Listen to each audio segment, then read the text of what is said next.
साधक कहता है, उस समय आप उसको कितना अधिकार देते हैं? भगवान कहते हैं, जितना मुझको उससे कार्य लेना होता है।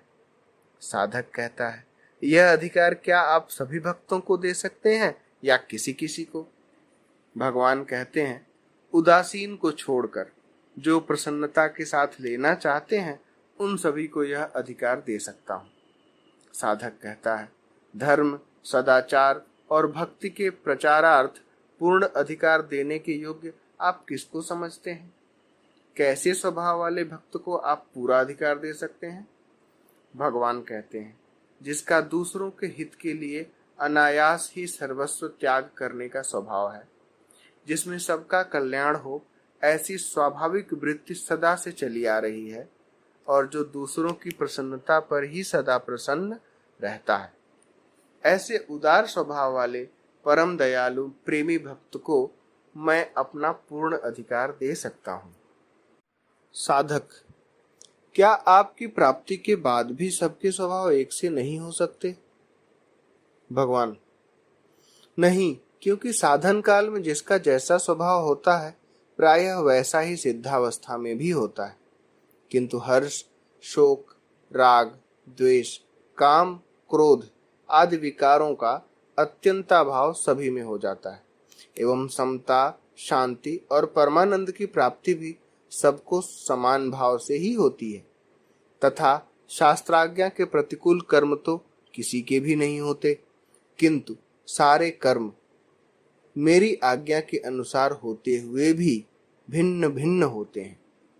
साधक, फिर उनकी बाहरी क्रियाओं में अंतर होने में क्या हेतु है? भगवान कहते हैं, किसी का एकांत में बैठकर साधन करने का स्वभाव होता है और किसी का सेवा करने का। स्वभाव, प्रारब्ध और बुद्धि भिन्न भिन्न होने के कारण तथा देश, काल और परिस्थिति के कारण भी बाहर की क्रियाएं भिन्न भिन्न होती हैं। साधक, ऐसी अवस्था में सबसे उत्तम तो वही है जिसको आप पूरा अधिकार दे सकते हो। भगवान, इसमें उत्तम मध्यम कोई नहीं है, सभी उत्तम है। जिसके स्वभाव में स्वाभाविक ही काम करने का उत्साह विशेष होता है उसके ऊपर काम का भार विशेष दिया जाता है। साधक, आपके बतलाए हुए काम में तो सबको उत्साह होना चाहिए। भगवान कहते हैं, मेरे बतलाए हुए काम में उत्साह तो सभी को होता है, किंतु मैं उनके स्वभाव के अनुसार ही काम का भार देता हूँ। किसी का स्वभाव मेरे पास रहने का होता है तो मैं उसको बाहर नहीं भेजता। जिसका लोक सेवा करने का स्वभाव होता है उसके जिम्मे लोक सेवा का काम लगाता हूँ। जिसमें विशेष उपरामता देखता हूँ उसके जिम्मे काम नहीं लगाता। जिसका जैसा स्वभाव और जैसी योग्यता देखता हूँ उसके अनुसार ही उसके जिम्मे काम लगाता हूँ। साधक, किंतु भक्त को तो ऐसा ही स्वभाव बनाना चाहिए जिससे आप निसंकोच होकर उसके जिम्मे विशेष काम लगा सकें। अतः इस प्रकार का स्वभाव बनाने के लिए सबसे बढ़कर उपाय क्या है? भगवान कहते हैं, केवल एकमात्र मेरी अनन्य शरण ही। साधक, अनन्य शरण किसे कहते हैं, कृपया बतलाइए। भगवान कहते हैं, गुण और प्रभाव के सहित मेरे नाम और रूप का अनन्य भाव से निरंतर चिंतन करना, मेरा चिंतन रखते हुए ही केवल मेरे प्रीत्यर्थ मेरी आज्ञा का पालन करना तथा मेरे किए हुए विधान में हर समय प्रसन्न रहना। साधक कहता है, प्रभु, आपका ध्यान चिंतन करना मुझे भी अच्छा लगता है, किंतु मन स्थिर नहीं होता, जल्दी से इधर उधर भाग जाता है, इसका क्या कारण है? भगवान कहते हैं, आसक्ति के कारण मन को संसार के विषय भोग प्रिय लगते हैं तथा अनेक जन्मों के जो संस्कार इकट्ठे हो रहे हैं वे मन को स्थिर नहीं होने देते। साधक कहता है, जिनसे न तो मेरे किसी प्रयोजन की सिद्धि होती है और न जिनमें मेरी आसक्ति ही है, ऐसे व्यर्थ पदार्थों का चिंतन क्यों होता है? भगवान कहते हैं, मन स्वाभाविक ही चंचल है, इसलिए उसे व्यर्थ पदार्थों के चिंतन करने की आदत पड़ी हुई है और उसे उनका चिंतन रुचिकर भी है। यह भी एक प्रकार की आसक्ति ही है। इसीलिए वह उनका चिंतन करता है। साधक कहता है, इसके लिए क्या उपाय करना चाहिए? भगवान कहते हैं, मन की संभाल रखनी चाहिए कि वह मेरे रूप का ध्यान छोड़कर दूसरे किसी भी पदार्थों का चिंतन न करने पावे।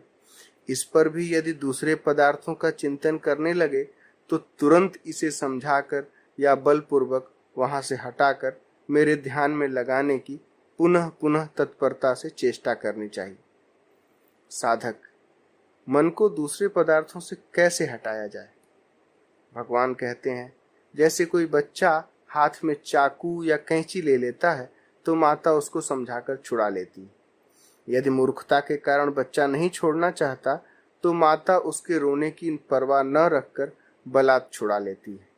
वैसे ही इस मन को समझाकर दूसरे पदार्थों का चिंतन छुड़ाना चाहिए, क्योंकि यह मन भी बालक की भांति चंचल है, परिणाम में होने वाली हानि पर विचार नहीं करता।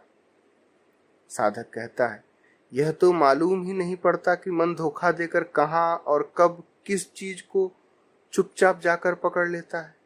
इसके लिए क्या किया जाए?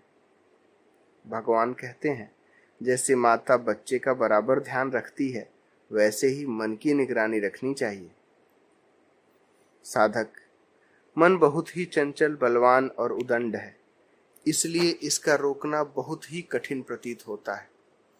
भगवान, कठिन तो है पर जितना तुम मानते हो उतना नहीं है, क्योंकि यह प्रयत्न करने से रुक सकता है। अतएव इसको कठिन मानकर निराश नहीं होना चाहिए। माता बच्चे की रक्षा करने में भी कठिनता नहीं समझती, यदि समझे तो उसका पालन ही कैसे हो। साधक कहता है, क्या मन सर्वथा बच्चे के ही समान है? भगवान कहते हैं, नहीं, बच्चे से भी बलवान और उदंड अधिक है। साधक, तब फिर इसका निग्रह कैसे किया जाए? भगवान, निग्रह तो किया जा सकता है, क्योंकि मन से बुद्धि बलवान है और बुद्धि से भी तू अत्यंत बलवान है। इसलिए जैसे माता अपनी समझदार लड़की के द्वारा अपने छोटे बच्चे को समझाकर या लोभ देकर यदि वह नहीं मानता तो भय दिखलाकर भी अनिष्ट से बचाकर इष्ट में लगा देती है, वैसे ही मन को बुद्धि के द्वारा भोगों में भय दिखाकर उसे इन नाशवान और क्षणभंगुर सांसारिक पदार्थों से हटाकर पुनः पुनः मुझ में लगाना चाहिए। साधक, इस प्रकार चेष्टा करने पर भी मैं अपनी विजय नहीं देख रहा हूं। भगवान कहते हैं, यदि विजय न हो तो भी डटे रहो, घबराओ मत। जब मेरी मदद है तो निराश होने का कोई कारण ही नहीं है। विश्वास रखो कि लड़ते लड़ते आखिर में तुम्हारी विजय निश्चित है।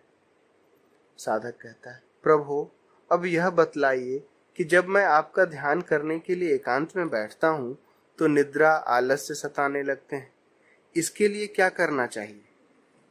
भगवान कहते हैं, हल्का, लघु और सात्विक तो भोजन करना चाहिए।